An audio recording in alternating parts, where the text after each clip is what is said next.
verset, et ce matin, je veux ajouter un peu à ce que nous avons appris la dernière fois.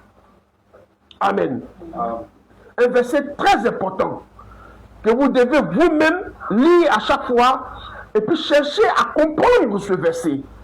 La voix du septième ange. Qui est ce septième ange? Parce qu'il révèle le mystère de Dieu. Ça ne peut pas être un ange céleste. Ça ne peut jamais être un ange céleste. Parce qu'un ange céleste ne peut pas s'arrêter dans une église pour révéler physiquement les mystères. C'est impossible. Depuis que le monde est monde, on n'a jamais vu un ange céleste avec des ailes ou sans ailes se tenir dans une église ou dans un peuple pour faire connaître les mystères de Dieu. Ça n'existe pas.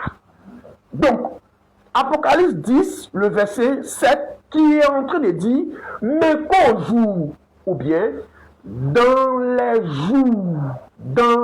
jours, plusieurs jours, dans les jours de la voix du septième ange, quand il va sonner sa trompette, ça veut dire annoncer son message, annoncer son évangile, le mystère de Dieu. Et le dimanche passé, on a vu que le mystère de Dieu, c'est Christ. Et ce mystère-là sera quoi? Sera connu, sera révélé. Est-ce que vous êtes avec moi? Alors, le septième ange dont parle Apocalypse 10, le verset 7 ici, c'est bien l'ange de l'église de Laodicée. Apocalypse 3, le verset 14, que je suis en train de vous lire ici. Est-ce que vous êtes avec moi? Apocalypse 3, verset 14 dit, écrit à l'ange de l'église de Laodicée, voici ce que dit l'Amen, le témoin fidèle et véritable, le commencement de la création de Dieu. Cet ange de l'église de Laodicée là, lui c'est bel et bien un ministre, parce qu'il se tient dans une église. Il dit écrit à l'ange de l'église. Donc lui, il est dit ici ange, pas pour dire que c'est un être céleste, mais il est dit ici ange parce que c'est un messager. Il va recevoir un message et il va apporter un message. C'est pour cela que c'est dit ange. Le mot ange veut dire messager. C'est cet ange-là qui, selon la chronologie de l'ordre des églises citées dans l'Apocalypse, il est ici le septième. Donc c'est de lui que Apocalypse 10, le verset 7, est en train de dire qu'au jour de sa voix, quand il va commencer à annoncer son évangile, les mystères de Dieu seront révélés. Est-ce que vous êtes là? Amen. Est-ce que vous me comprenez bien? Amen. Mais, j'attire votre attention, retenez bien que ce septième ange de l'Apocalypse là, quand il apparaît ou quand il est sur scène, dans son âge, l'église est une église qui est riche, qui se dit riche, intelligente, qui se dit n'avoir pas besoin de Dieu. Est-ce que vous êtes là? Suivez bien pour que vous compreniez le mystère des choses. Verset 15, je connais tes œuvres. Je sais que tu n'es ni froid ni bouillant. Puisses-tu être froid ou bouillant? Ainsi, parce que tu es tiède et que tu n'es ni froid ni bouillant, je te vomirai de ma bouche. Parce que tu dis, je suis riche. Je me suis enrichi. Je n'ai besoin de rien. Et parce que tu sais, et parce que tu ne sais pas que tu es malheureux, misérable, pauvre, aveugle et nu. C'est l'église qui est en train de parler comme ça. L'église dit qu'elle n'a pas besoin de Dieu. Et qu'elle s'est acquis des richesses, de l'argent, de la prospérité. Donc elle n'a plus besoin de la parole. Elle peut vivre elle-même. Donc dans les jours de la voix du septième ange, c'est comme cela que l'église résonne. Je vais être là. Amen. C'est pour cela que Jésus dit, dans Luc 17, le verset 30, Jésus dit, il viendra un temps où les hommes diront que Ils mettront devant le divertissement. Il dit les gens mangeant, buvant, se réjouissant, faisant tout ce qu'ils veulent. N'est-ce pas? Il dit ce jour-là est comparé au jour de Noé.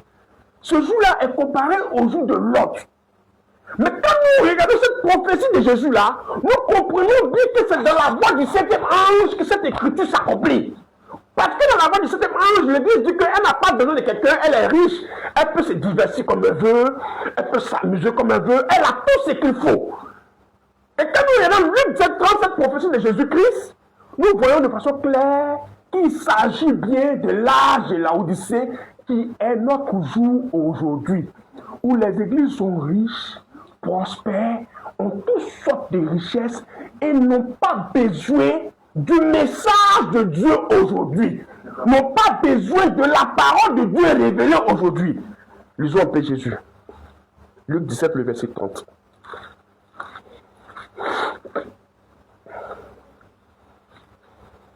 Est-ce que vous suivez ce que je suis en train de dire? Est-ce que vous suivez un peu? Suivez très bien pour comprendre. Suivez très bien la parole. Luc 17, je suis le verset 26. Vous êtes là? Ce qui arriva du temps de Noé arrivera de même au jour du Fils de l'homme. Il dit ce qui est arrivé au temps de Noé va arriver pareillement au jour du Fils de l'homme. Pourquoi il dit le Fils de l'homme? Parce que Apocalypse 10, le verset 7 dit que le mystère de Dieu doit être révélé. Et le mystère de Dieu, c'est le Fils de l'homme. Est-ce que vous êtes là? Ce que nous appelons le mystère de Dieu, ou le mystère de Dieu, c'est Christ, qui est le Fils de l'homme. Et Jésus est en train de dire qu'il y aura un jour où lui, le Fils de l'homme, sera encore de nouveau sur terre. Et ce jour-là va ressembler au jour de Noé. Ce jour-là va ressembler au jour de Lot. Quand il fait allusion au jour de Noé, il montre les signes qui sont au jour de Noé, la beauté féminine. Les géants que nous appelons le progrès scientifique. La science sera arrivée à un niveau où, où les hommes vont s'appuyer plus sur la science que sur la parole de Dieu. C'est pour cela que Apocalypse 3, le verset 14 dit « Je n'ai besoin de rien ». Le fait qu'elle a besoin de rien, c'est parce qu'elle en a reçu quelque part où elle s'est enrichie d'une très grande richesse et que maintenant elle n'a plus besoin de la parole de Dieu ou la parole de Dieu ne fait plus d'effet dans son cœur. Jésus dit que c'est le jour de Noé qui revient. Et nous voyons aujourd'hui la beauté féminine partout. Nous voyons aujourd'hui les progrès scientifiques partout. Nous voyons aujourd'hui la richesse des églises partout. Nous voyons aujourd'hui le mariage mis partout. Nous voyons aujourd'hui les temps de divertissement partout, où les gens mangent, boivent. Ils aiment plus le divertissement qu'écouter la parole de Dieu. Donc la prophétie de Jésus s'accomplit parfaitement dans l'âge de Laodicée. Et c'est dans ce même âge-là qu'il y a un ange qui révèle le mystère de Dieu, qui est le Fils de l'homme. Est-ce que vous êtes là? Et donc cet âge-là est comparable à l'âge de Noé, et c'est aussi comparable à l'âge de Lot, où il y a l'homosexualité. Est-ce que vous êtes là? Où il y a la perversité. Est-ce que vous êtes là? Donc notre âge est parfaitement prédit dans la Bible. Et quand il dit Lot, et qu'il dit Noé, il montre que c'est un âge qui est à la fin. C'est un âge qui précède le jugement. Parce que l'âge de Lot, c'est un âge qui précède le jugement. L'âge de Noé, c'est un âge qui précède le jugement. L'âge de l'église de Laodicée, c'est le dernier âge. Si tu étudies la Bible, tu verras. C'est un âge où la destruction, où le jugement est devant le peuple. Parce que le peuple va rejeter la parole de Dieu et choisir les divertissements, l'influence du monde. Est-ce que vous êtes avec moi? C'est pour cela que Malachie 4 dit avant. Malachie 4 lui dit avant que vienne le jugement, qu'il appelle le jour terrible et redoutable avant. Que vienne ce jour-là, il faut qu'il apparaisse un prophète avec l'esprit d'Élie. Mais c'est parfaitement le 7e âge. Donc Malachie 4, c'est Apocalypse 3, le verset 14, l'ange de l'église Laodicée. Et c'est Apocalypse 10, le verset 7, le 7e ange. Quand il apparaît sur scène avant.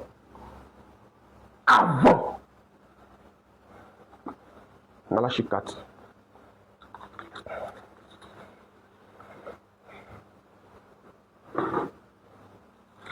Malachie 4. Je fais la rotation de toutes ces écritures-là pour que vous percez le mystère d'Apocalypse 10, le verset 7, de Malachie 4, Luc 17, 30, et que vous comprenez cela bien. Afin que cela ne vous embrouille pas. Parce que sur les réseaux sociaux aujourd'hui, ces sujets-là sont encore toujours d'actualité, des débats partout. Mais c'est des sages qui font, c'est des révélations, des mystères et des prophéties qui vont ensemble. Regardez Apocalypse, regardez Malachie 4, et sur le verset 1. Suivez très bien. Il dit, car voici, le jour vient, ardent comme une fournaise. Tous les hautains et les méchants seront comme du chaume, car le jour qui vient les embrasera, dit l'Éternel des armées. Il ne leur laissera ni racine, ni rameau. C'est un jour de jugement. Comme Jésus a dit, le jour de Lot et le jour de Noé, c'est un jour de jugement. Bien que les gens soient en train de se distraire, vivre comme ils veulent, mais ils ne savent pas que le jugement est devant eux. Est-ce que vous êtes là? Amen. Pour vous, ça c'est pour vous. Ça c'est pour les élus. Pour vous, qui craignez mon nom. Parce que son nom est révélé dans ce jour-là. Parce qu'il a dit, ce jour-là est comme le jour de Noé et de l'autre, mais le Fils de l'homme paraît.